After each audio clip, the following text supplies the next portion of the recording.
Hey guys, welcome to the video. In the earlier video, we have completed 60 rules which will help in sentence making, sentence arrangement, sentence correction and error based question. Let's start from the rule number 60.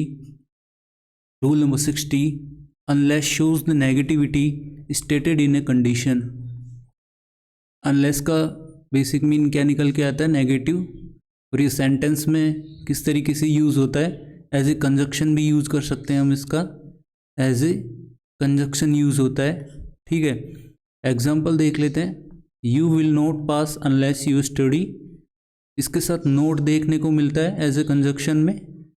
C will not stop crying unless she meets her father. ठीक है, तो यहाँ पे जो दोनों sentences में unless किस तरीके से यूज़ हुआ है, कंजक्शन के रूप में। इसका अदर एग्जांपल देख लेते हैं कंजक्शन का। एग्जांपल थर्ड, कुछ कंडीशनल बेस्ड सेंटेंसेस और देख लेते हैं अनलेस पे। जैसे अगर अनलेस स्टार्टिंग में आ जाए सेंटेंस के, unless I hear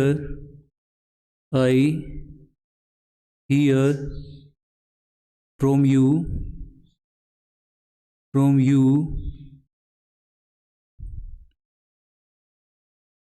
I will see you at 2 o'clock। ठीक है, एक एग्जांपल और ले लेता हूँ मैं, fourth example. Unless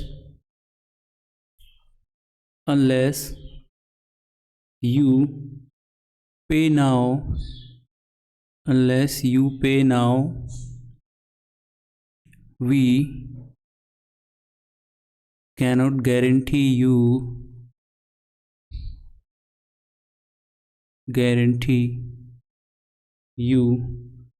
a ticket। यहाँ पे डिफरेंस क्या है, यदि स्टार्टिंग में आ जाए अनलेस, ठीक है, तो उसके साथ जो सुबॉर्डिनेटिव क्लास है, यानी कि अनलेस के साथ जो सेंटेंस है उसमें ना तो विल आएगा ना ही वुड आएगा। ठीक है, तो अनलेस वाले सेंटेंस में ना तो विल आएगा ना ही वुड आएगा। सेकंड में भी unless you pay now we can't guarantee you a ticket, unless के साथ में ना तो विल आएगा ना ही वुड आएगा, ओनली सिंपल टेंस यूज होगा, प्रेजेंट सिंपल टेंस। ठीक है, कुछ और एग्जांपल देख लेते हैं इसके। जैसे फिफ्थ एग्जांपल देख लेते हैं। यू विल बी सिक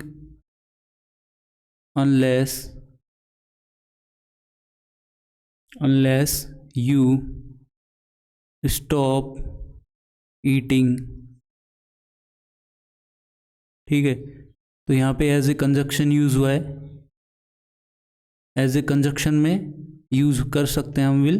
लेकिन यदि स्टार्टिंग में अनलेस आ जाए और उसके बाद का जो सेंटेंस होगा, यानी कि इसको सुबॉर्डिनेटिव क्लास बोलते हैं, तो वहाँ पे ना तो विल का यूज़ होगा ना ही वुड का यूज़ होगा। तो ये एक बेसिक सा डिफरेंस है अनलेस में। नाउ चलते हैं रूल नंबर 61 पे। Rule number 61, until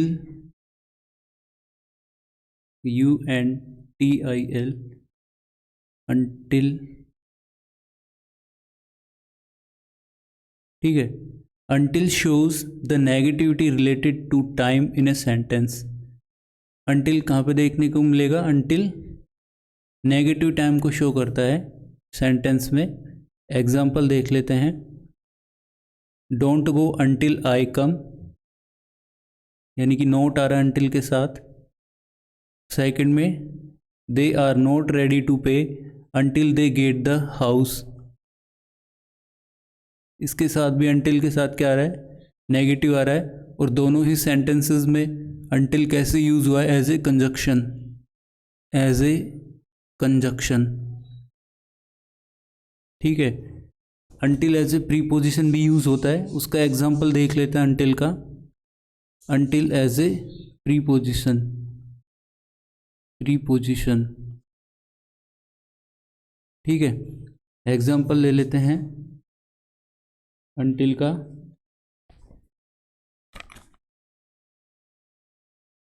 example, we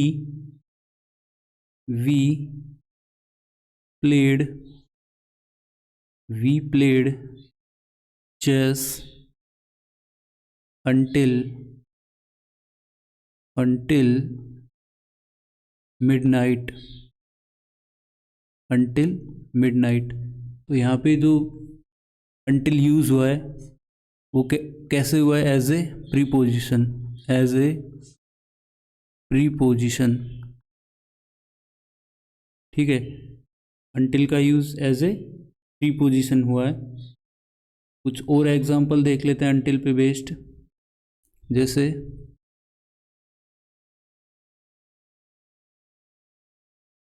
until पे बेस्ड, जैसे एक एग्जांपल यदि इस तरीके से हो, example, no one left the room until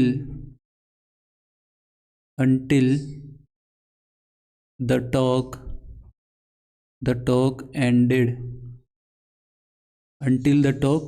ended, ठीक है।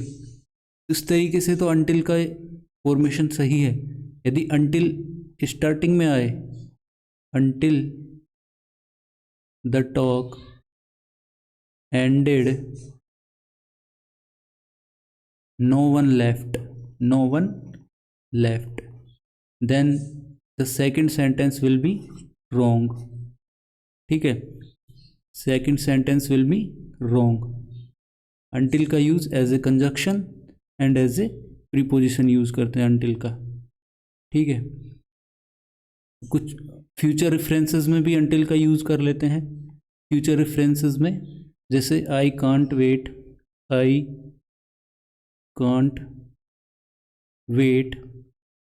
until the summer holidays begin।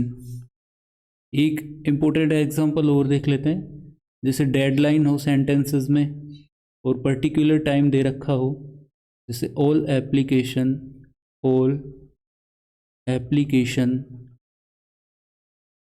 must be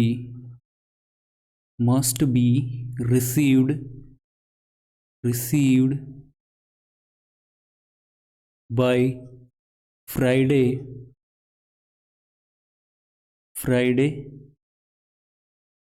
26 जनवरी 2090, ठीक है। तो इस तरीके के जो सेंटेंसेस हैं, इस तरीके के सेंटेंसेस में जहाँ पे क्या दे रखा है, डेडलाइन दे रखी है टाइम की, ठीक है, तो यहाँ पे जो as a preposition by use होगा, ना कि until यूज़ होगा, ठीक है। यदि यहाँ पे सेंटेंस until देखने को मिल जाए और सेंटेंस में क्या हो, डेडलाइन दे रखी हो, जैसे all application must be received by Friday 26 जनवरी, तो 26 जनवरी क्या है, यहाँ पे पॉइंट ऑफ टाइम है डेडलाइन के रूप में, ठीक है। तो यहाँ पे बाय यूज़ होगा, ना कि until यूज़ होगा। कुछ और एग्जांपल देख लेते हैं, जैसे एक एग्जांपल और लेता हूँ मैं, जैसे please return your registration form before you leave the room, ठीक है। इसी का एक next example, please return your registration form until you leave the room। तो इन दोनों में से कौन सा करेक्ट होगा? इन दोनों में से ओनली फर्स्ट सेंटेंस करेक्ट होगा। Please return your registration form until you leave the room. इस वाली कंडीशन में अंटिल यूज़ नहीं होगा, ठीक है। Please return your registration form before you leave the room, यानी कि जाने से पहले अपना रजिस्ट्रेशन फॉर्म वापस कर दो। तो यहाँ पे दोनों ही में डिफरेंस क्या है कि अंटिल तो नेगेटिवली यूज़ होता है सेंटेंस में, ठीक है, और बिफोर यानी कि जाने से पहले। और यहाँ पे अंटिल का मीनिंग क्या होता है? तक, जब तक। तो बेसिक सा डिफरेंस है। जाने से पहले की अगर बात हो तो वहाँ पे बिफोर यूज़ होगा, ना कि अंटिल यूज़ होगा। रूल नंबर 62 पे चलते हैं। Rule number 62, rather than show preferences और choices in a sentence. Rather than कब यूज़ करते हैं? रेदर देन का यूज़ अल्टरनेटिव प्रिफरेंस देनी हो, ठीक है, और कंपैरिजन के लिए। एग्जाम्पल देख लेते हैं। She would die rather than beg. She would die rather than beg, alternative preference है इसमें भी। Second example, I would live in Delhi rather than comparison, ठीक है। इसका और बेसिक फॉर्मेट देख लेते हैं, रेदर देन किस तरीके से और यूज़ होता है, ठीक है। अगर इनिशियली सेंटेंस में रेदर देन आ जाए, जैसे rather than paying the taxi fare,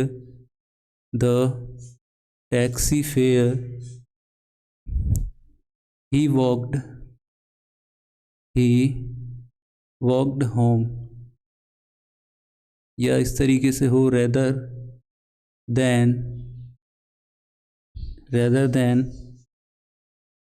यदि पे भी हो यहाँ पे, पे the taxi fare he walked home, ठीक है। तो रेदर देन अगर इनिशियली सेंटेंस यदि स्टार्ट हो रेदर देन से, तो जो वर्ब आएगी उसका बेसिक फॉर्म आएगा, ठीक है। या तो वर्ब सिंपल आएगी, या तो वर्ब क्या आएगी, सिंपल आएगी, या प्लस में आईएनजी के साथ यूज़ होगी, ठीक है। तो ये बेसिक सा यूज़ है रेदर का। कुछ और एग्जांपल देख लेते हैं। We, next example,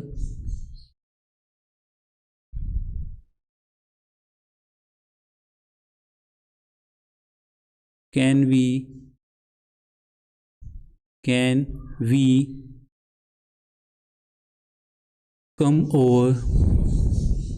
come over on Saturday rather than Friday, Saturday rather than Friday। तो यहाँ पे भी क्या है, रेदर देन का यूज़ किस तरीके से हुआ है, अल्टरनेटिव प्रेफरेंस के रूप में, ठीक है। रूल नंबर 63 पे चलते हैं। Till is used to show the extent of time in the clause, ये समय की सीमा को बताता है, ठीक है, टिल का यूज़। एग्जाम्पल देख लेते हैं। Wait here till I come. Second example, he practised for the exam till late, ठीक है, एक्सटेंट ऑफ टाइम को शो करता है लेट तक, और टिल आई कम। टिल किस तरीके से यूज़ होता है? टिल का यूज़ कंजक्शन में भी करते हैं, ठीक है, और एज ए प्रीपोजिशन भी करते हैं। तो यहाँ पे तो टिल का यूज़ हुआ है एज ए कंजक्शन हुआ है। प्रीपोजिशन में किस तरीके से यूज़ करते हैं टिल को? प्रीपोजिशन में एग्जाम्पल ले लेते हैं एक, I worked out at the gym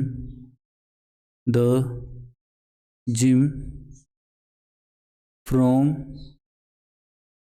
6 PM till 7:30 PM 7:30 PM। इस कंडीशन में टिल किस तरीके से यूज़ किया गया है? As a preposition. Till use as a preposition. Rule number 64 पे चलते हैं। Rule number 64, though, although and even though show a contrast between two clause. यानी कि इनका यूज़ कब किया जाता है? जब दोनों सेंटेंस में क्या हो? विरोधाभास हो, यानी कि कंट्रास्ट हो दोनों सेंटेंस में। एग्जाम्पल देख लेते हैं। दो he is poor he is honest. Poor और ऑनेस्ट का कोई कॉम्बिनेशन नहीं है, ठीक है, एज ए कंट्रास्ट यूज होता है दो। यहाँ पे second example, I am happy although I want to be more, ठीक है। थर्ड एग्जाम्पल में, I was late to my work even though I help the old lady. तो दो यहाँ पे ऑल दो, ठीक है, एज ए कंजक्टिव भी काम करते हैं, ये एज ए कंजक्टिव की तरह काम कर रहे हैं दोनों। यहाँ पे दो का यूज येट के साथ भी होता है कंबाइंड फॉर्म में, जिसके एग्जांपल हम प्रीवियस रूल्स में देख चुके हैं। रूल नंबर 65 पे चलते हैं। Yet is used to express something hasn't happened but you expect it to happen. यानी कि येट का यूज़ हम किस तरीके से करते हैं? येट का use express something hasn't happen, यानी कि जो अभी तक घटित नहीं हुआ हो उसके घटित होने की आशा हो, ठीक है। तो एग्जांपल देख लेते हैं। अच्छा, येट का यूज़ हम किस किस तरीके से करते हैं? येट एक एडवर्ब है। येट क्या है? एडवर्ब है, ठीक है। इसका यूज़ हम कंजक्शन के रूप में भी करते हैं, कंजक्शन के रूप में। एग्जांपल देख लेते हैं। दोनों ही एग्जांपल किस पे बेस्ड हैं? कंजक्शन पे बेस्ड हैं। I am not very comfortable doing it yet I will try to doing it. तो येट यहाँ पे कैसे यूज़ हुआ है? As a conjunction. Second sentence में, her advice seems strange yet I believe she is right. यहाँ पे भी येट कैसे यूज़ हुआ है? एज ए कंजक्शन यूज़ हुआ है, ठीक है। येट का बेसिक जो यूज़ है वो नेगेटिव सेंटेंस में ज़्यादा देखने को मिलता है, और वो भी कौन से टेंस के साथ? प्रेजेंट परफेक्ट टेंस के साथ, प्रेजेंट परफेक्ट टेंस के साथ। इसका एक एग्जांपल देख लेते हैं। जैसे Keshav has not registered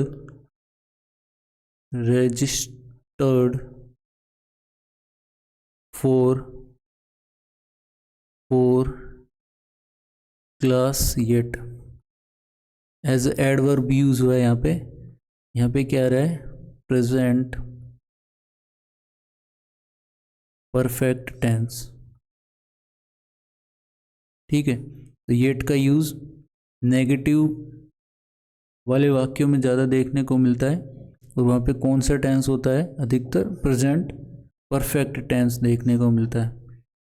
as a adverb यदि येट काम करता है तो वो येट सेंटेंस के एंड में आता है मोस्ट प्रोबेबली, ठीक है।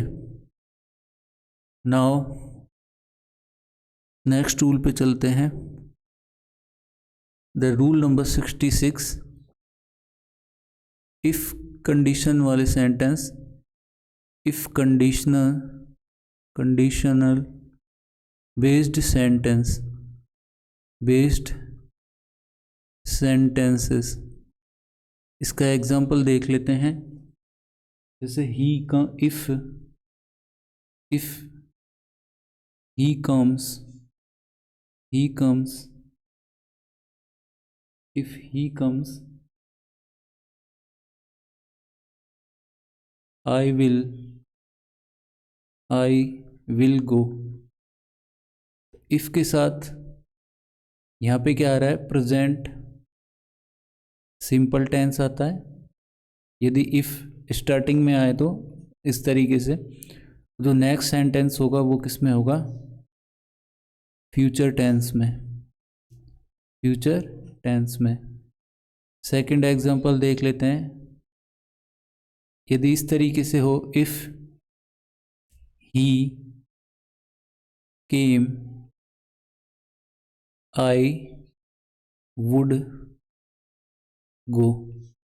ठीक है, यदि यहाँ पे पास्ट सिंपल है, ठीक है, तो विल भी किस में कन्वर्ट हो जाएगा, वुड में। ये भी वुड में कन्वर्ट हो जाएगा, विल का क्या हो जाएगा, वुड। थर्ड एग्जांपल और देख लेते हैं इसका। If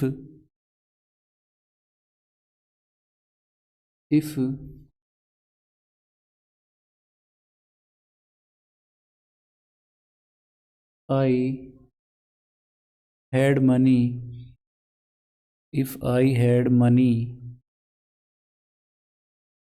I would help needy people। ठीक है, हेड यहाँ पे क्या है, पास्ट है, पास्ट सिंपल टेंस है। ठीक है, तो विल का क्या हो गया, यहाँ पे वुड आएगा। ठीक है, कुछ और एग्जांपल देख लेते हैं इफ के। फोर्थ एग्जांपल देख लेते हैं। यदि इस तरीके से हो, if we had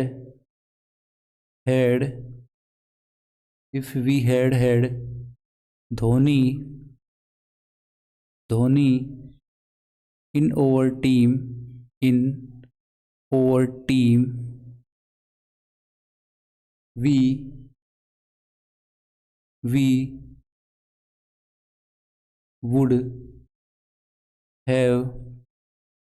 we would have won the match definitely। ठीक है, यदि यहाँ पे क्या आ रहा है, हेड के साथ क्या आ रहा है, हेड। ठीक है, हेड क्या है यहाँ पे, एक तो मेन वर्ब की तरह यूज हुआ है और एक किसकी तरह यूज हुआ है, हेल्पिंग वर्ब की तरह। ठीक है, यदि इस तरीके का सेंटेंस आ जाए तो जो नेक्स्ट सेंटेंस होगा वहाँ पे क्या आएगा, वुड हैव। ठीक है, क्योंकि यहाँ पे परफेक्ट आ रहा है तो यहाँ पे भी परफेक्ट टेंस ही आएगा। पास्ट में है यहाँ पे, तो विल किस में कन्वर्ट हो जाएगा, वुड में कन्वर्ट हो जाएगा। यहाँ पे क्या आएगा, वुड हैव। ठीक है, थैंक यू। तो जो एरर बेस्ड क्वेश्चन की जो सीरीज़ थी, ठीक है, उसमें हमने किए हैं ओनली 66 प्लस रूल्स, और इनमें ऐड ऑन किए हैं मैंने साथ ही। तो टोटली अगर देखा जाए तो हमने 80 प्लस रूल्स कवर किए हैं इन्हीं 66 प्लस रूल्स के साथ। Thank you.